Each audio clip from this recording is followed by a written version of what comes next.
Hello friends, welcome to my channel bake your own food. আজকে আমি আপনাদের সাথে খুব ইজি একটা চিকেনের রেসিপি শেয়ার করব। এটা আমি বানিয়ে তো মাঝে মাঝেই খাই। আপনারাও যদি একবার দেখে নেন, একবার যদি বানিয়ে খান, তাহলে বারবার বানিয়ে খেতে ইচ্ছা করবে। এর জন্য আমি কিছু গার্লিক নিয়ে নিয়েছি, আর আমি এখানে একটা ইয়েলো ক্যাপসিকাম নিয়ে নিচ্ছি। আপনাদের কাছে যে কোনো কালারের ক্যাপসিকাম থাকলে নিয়ে নিতে পারেন, রেড, গ্রিন, ইয়েলো সবগুলোই ভালো লাগে। আর আমি কিছু স্প্রিং অনিয়ন নিয়ে নিচ্ছি। স্প্রিং অনিয়ন দিয়ে টেস্টটা খুবই ভালো লাগে। যদি আপনাদের কাছে স্প্রিং অনিয়ন না থাকে, এর পরিবর্তে পেঁয়াজও ব্যবহার করতে পারেন। আমি এখানে এইগুলো সব ছোট ছোট করে কেটে নিয়েছি। এইভাবে আপনারা কেটে নিতে পারেন, যেভাবে আপনাদের সুবিধা হয় সেভাবে এগুলো একসাথে কেটে নিয়েছি।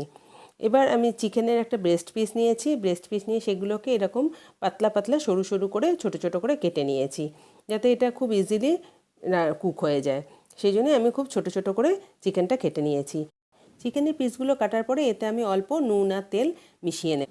আমি এখানে মাঝারি সাইজের দুটো আলু নিয়ে নিয়েছি। আলুগুলো ভালো করে ছাড়িয়ে নিয়েছি, নিয়ে ছোট ছোট করে কেটে নেব। খুব বেশি বড় করে কাটবো না।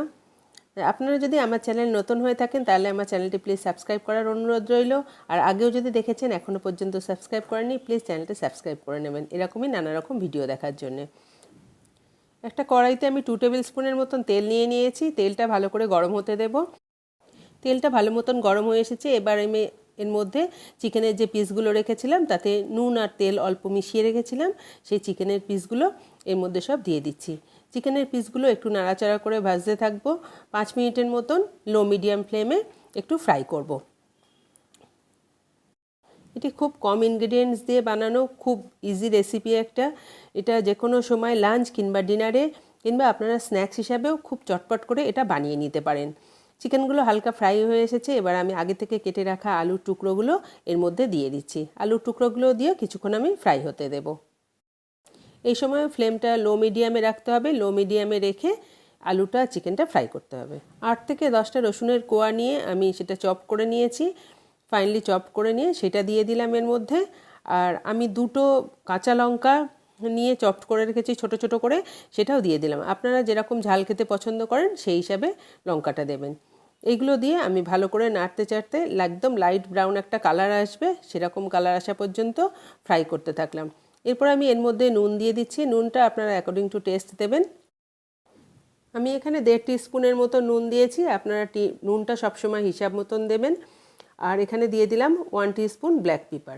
ব্ল্যাক পেপার দিলে এর একটা স্মেলটাই আলাদা আসে, খুব ভালো একটা গন্ধ আসে। এবার দেওয়ার পরে এটা আমি একদম লো ফ্লেমে করে 5 মিনিটের জন্য ঢেকে দিয়েছিলাম। 5 মিনিট পরে ঢাকনাটা খুলে দেখব যে এইগুলো সব সিদ্ধ হয়েছে কিনা। আমার মনে হচ্ছে ভালোভাবে বয়েল হয়ে গেছে। আলুগুলো মনে হচ্ছে ভালোভাবে কুকড হয়েছে এবং চিকেনটাও খুব ভালোভাবে কুক হয়ে গেছে। এইগুলো যখন কুক হয়ে আসবে, তারপরেই আমরা বাকি সবজিগুলো দেব। দেখুন আলুগুলো একদম খুব ভালোভাবে সিদ্ধ হয়ে গেছে এবং চিকেনটাও দেখছি ভালো হয়েছে, কুক হয়েছে। আগে থেকে কেটে রাখা স্প্রিং অনিয়ন এবং ক্যাপসিকাম আমি এখন দিয়ে দিলাম। আপনাদের কাছে যে কোনো কালারের ক্যাপসিকাম থাকলে দিতে পারেন, খুবই ভালো লাগবে। আর যদি আপনারা পেঁয়াজ দেন, তাহলে সেটা আগে দেবেন, তারপরে এই ক্যাপসিকাম দেবেন। আর লাস্টে আমি একটু দিয়ে দিচ্ছি চিলি ফ্লেক্স।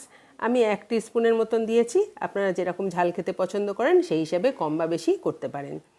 তারপরে চিলি ফ্লেক্স দেওয়ার পরে এটা আমি একটু ভালোভাবে নেড়েচেড়ে নেব। কিছুক্ষণ নেড়েচেড়ে নেওয়ার পরে এই সময় ফ্লেমটা আমি লো মিডিয়ামে রাখবো।